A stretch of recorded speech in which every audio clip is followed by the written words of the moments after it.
Hello everyone, welcome back. This is part 2 of my introduction and guide of going to university in Swansea, what you need to know before coming here. And I think let's just jump right into the second part of this video. Now, another question that may be on some people's minds is Swansea LGBT friendly? Is it safe for someone who is LGBT to be in Swansea?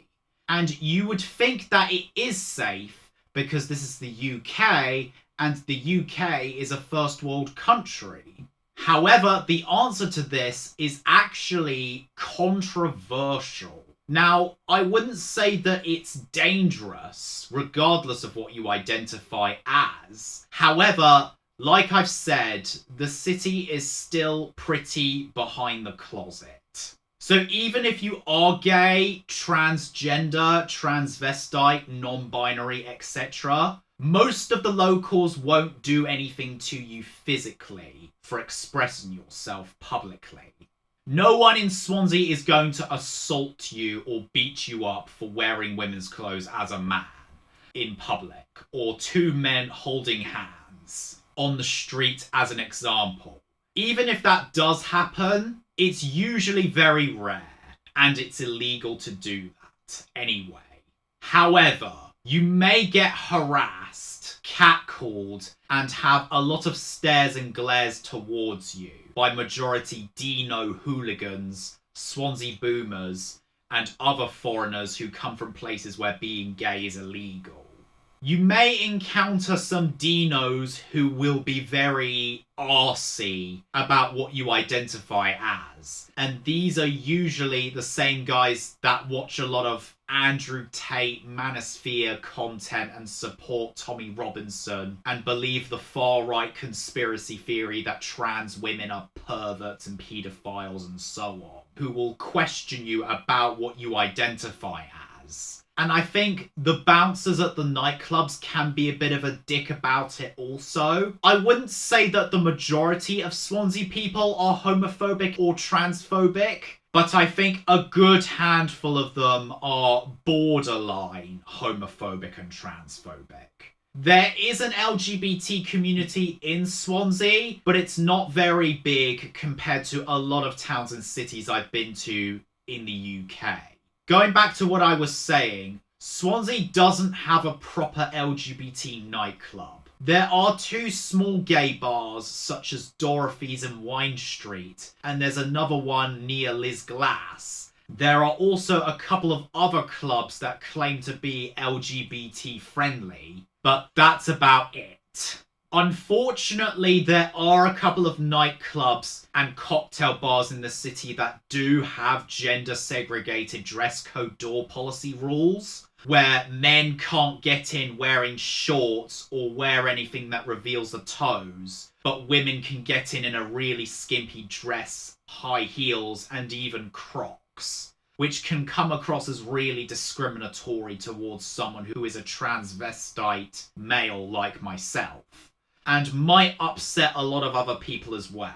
Luckily, only a couple of nightclubs in the city have this policy. I was mainly referring to the Peppermint cocktail bar, and in majority of other bars and clubs, you can pretty much go in whatever you want, regardless of your gender, as long as it's not sportswear and flip-flops, but not to confuse that with sandals, because they're actually okay. Also, there are other cocktail bars within the same city that play the same music as Peppermint does, that have the same dress code rules as every other club, where you can go in whatever you like. So it's not that you would be missing out on anything that goes on in Peppermint anyway. I'm transvestite myself, and I've gone clubbing in places like Swansea in all sorts of outfits, so many times. There were even a couple of nights out when I was in the second year of university.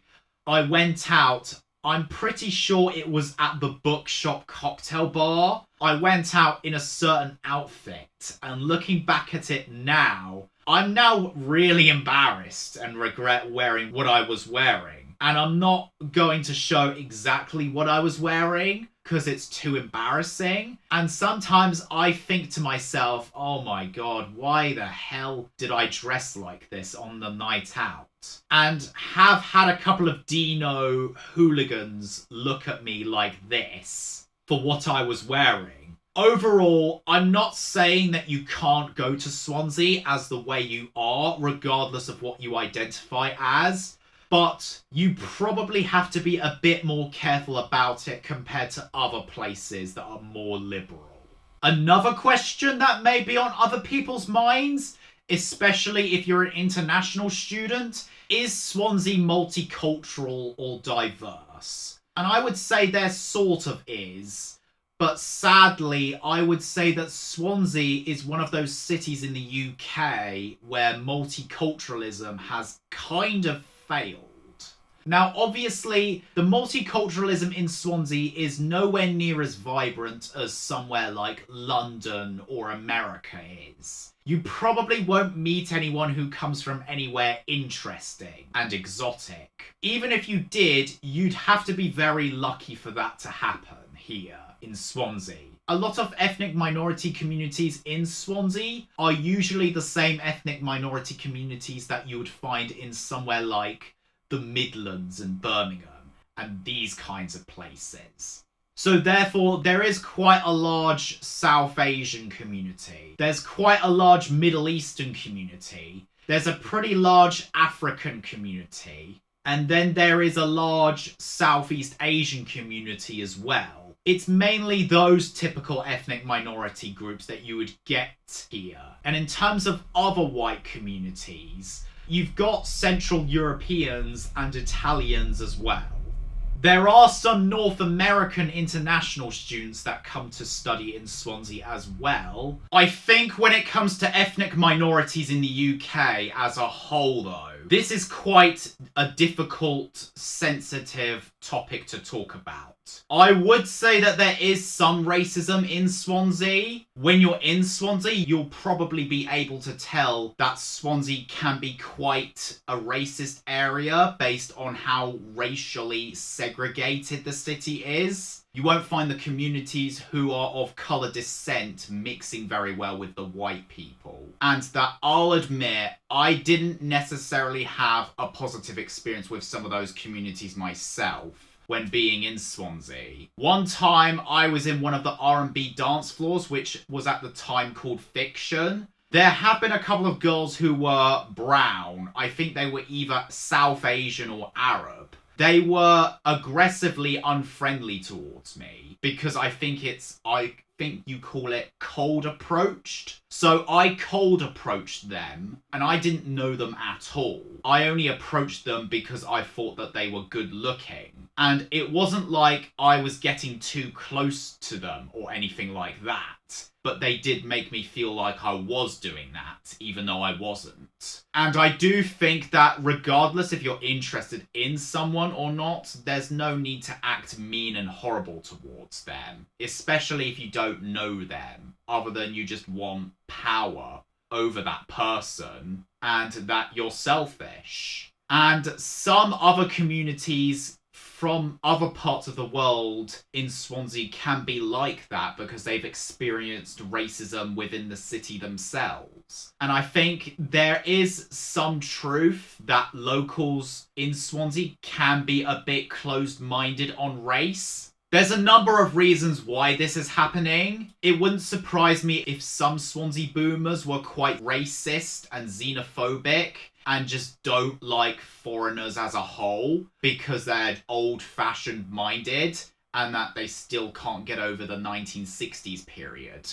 So if that is the case, I would fuck them. I wouldn't take them too personally. However, I think the biggest reason, I'd say this reason resonates with me the most and a larger percentage of the white British population. So I will try my best to put this as delicately as I possibly can. It's not that I'm against the idea of multiculturalism and diversity. Like, trust me, I've been to New York before. I know what proper multiculturalism is like, and it's beautiful. But I think multiculturalism has to be done right first. Because if we're living in a situation where only the foreign men are integrating with British society and the foreign women are left behind, hiding behind the closet and not integrating with society, then it's not really going to go down well for the British locals, especially the native men of the UK. And I mean, you've probably heard a lot on the news about the small boats crossing the English Channel and entering the UK illegally. And most of these people entering the UK illegally are majority young men. And these men who are coming into our country are coming in undocumented. And all we know is that they could be anything. Such as some of them could be members of the Taliban or Al-Shabaab and so on. Unfortunately, I do think in the UK that there is a growing assumption among white British people that, especially if you're a man of colour, that you are an illegal Muslim migrant, which is not true, obviously. Not all men of colour are illegal Muslim migrants. But some British people, not all, may assume it to be like that. And it's not even just illegal immigration, but legal immigration has been a problem among British locals as well, where the standards of getting into the UK are too low and the government has been too soft on our immigration policies. And now there are people coming into our country that hold very extreme views against gay and trans people, hold extreme views on how men and women should be, and quite frankly, a lot of them hold racist views against black people or anyone who is darker skinned than they are. And we have a government that pretty much hates the guts of its own people and does not care. And if this is the way things are going, then I would predict then that racism and misogyny in the UK is going to skyrocket and get worse before it gets better. So, based on our political situation in the UK, I would say if you are thinking of moving to the UK, more specifically Swansea, but this can speak for all of the UK as well, is that generally the more you come from a country where gay and trans people are genuinely hated and where women are treated as private property and not human, the less welcoming you will find yourself being when coming into the UK. I might sound like I'm being mean and horrible, but let's put it like this. Imagine getting detained and deported in the UK because you were a Muslim or for wearing the hijab. You don't need to imagine that, because that's what's happening with trans people in the UAE right now. And I think with some foreigners, some of them will complain that there is racism in the UK, but they don't ask themselves, would the country that they're originally from welcome any white Brits to live in their country? So like I said, it's not that we dislike the idea of diversity and multiculturalism and being another America where we are a nation of immigrants, but rather the complete opposite, as we're in favour of it, if anything. But it has to be done fairly, where the men of the certain ethnicity are mixing equally to the women of the same ethnicity that the man is in, as that's how multiculturalism works. And if it's not going like that, then it's going to fail. I do apologise if what I said might upset some people, and that I couldn't be any more politically correct than what I try to be.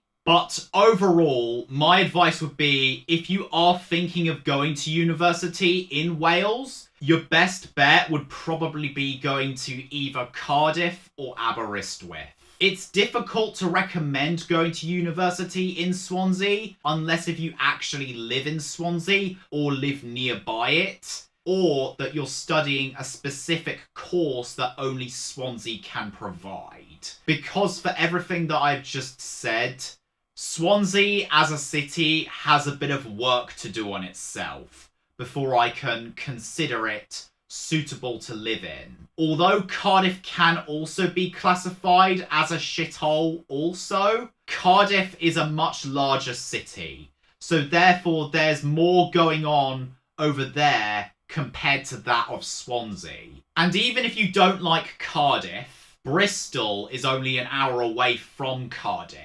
And Bristol actually isn't a shithole, based on my personal experience. But Swansea, on the other hand, you don't really have that same opportunity, because you're either an hour away from another shithole city, which is Cardiff, or if you go further west from Swansea, you're pretty much in rural Wales, where you won't find anything any larger than small towns and fishing villages. Now, don't get me wrong, Swansea does have some stunning things that wouldn't be possible in other cities like Brighton, but I would say Swansea is more suited as just a holiday vacation rather than actually living there.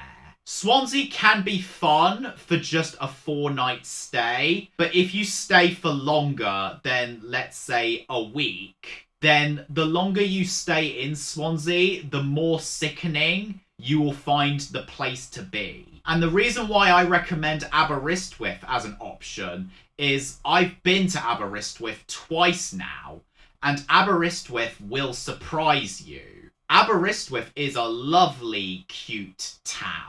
Although, yes, Aberystwyth is smaller than Swansea is, locals are much more tolerant towards LGBT people compared to what you would find in Swansea. And the locals in Aberystwyth are generally more friendlier and happier compared to that of Swansea. And the hospitality is also really good. And you can get a really nice hotel room with massive windows and a brilliant view for like £50 a night. And that same thing in London could only get you one night in a shared hostel. Genuinely, I don't hate Swansea. It's not the worst city to be in the UK. There's definitely worse cities that you could be in, such as Blackpool or Luton. But I wouldn't say that Swansea was particularly my favourite place. Since finishing university,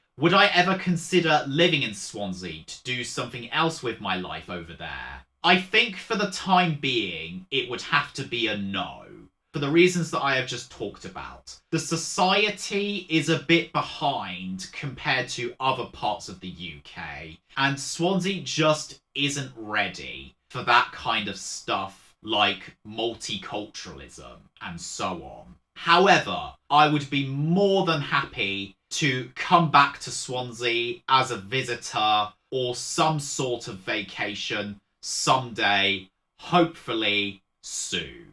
Alright, ladies and gentlemen, that is pretty much it for this video. I thought it'd be a good idea to just make a fun video based on this. I was going to make a video about this eventually. I could have made this video sooner, but I've been busy with other personal things. Yeah, I think that's pretty much all I have to say. So I wish everyone else who is watching this video the best of luck, and take it easy.